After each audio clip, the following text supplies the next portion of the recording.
Seoul, South Korea. School restarted across South Korea on Wednesday, but it was a first day like never before. In scenes repeated across the country widely hailed for how it has fought the coronavirus outbreak, teachers and staff equipped with thermometers and hand sanitizer greeted thousands of high school seniors. At some schools, the seniors, the first group of students to return to class after nearly 3 months of lockdown, were ordered to walk more than 3 feet from one another, wear masks except at mealtimes, and sit at desks separated by plastic dividers. Protective screens will also be up at some cafeterias during lunch breaks. Han Sang-jun, the vice principal of Kyungbuk High School in the capital Seoul, told NBC News the entire school had been sprayed with disinfectant ahead of the reopening. It will be challenging as COVID-19 may come without symptoms, but we are ready to protect our students and deal with new normal, he said. Han said the school's staff and teachers have created manuals for various situations to handle students who exhibit symptoms. The school was keeping only the main gate open to control the movement of students and teachers, who will have their temperature checked upon entering. Each student also received a care package with 2 face masks and hand sanitizer upon their return.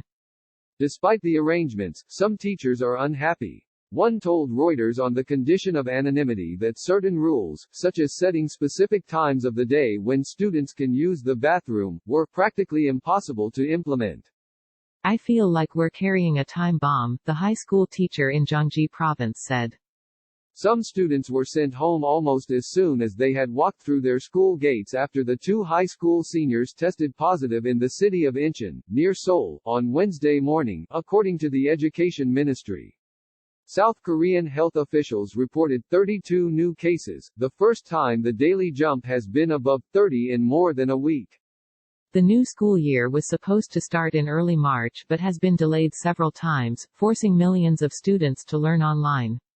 Schools were supposed to start reopening last week, but that was delayed again after a new cluster of cases linked to nightclubs in Seoul. The rest of the nation's schools are set to reopen in stages by next month. South Korea has managed to contain its outbreak through aggressive testing and contact tracing, and has been held up as an example of effective containment. The country has registered no new deaths in the last 3 days. So far, more than 11,000 coronavirus cases and 263 deaths have been reported, far fewer than other countries of comparable size. Kelly Kobiela reported from Seoul, Yulia Talmazin from London, Stella Kim from Los Angeles.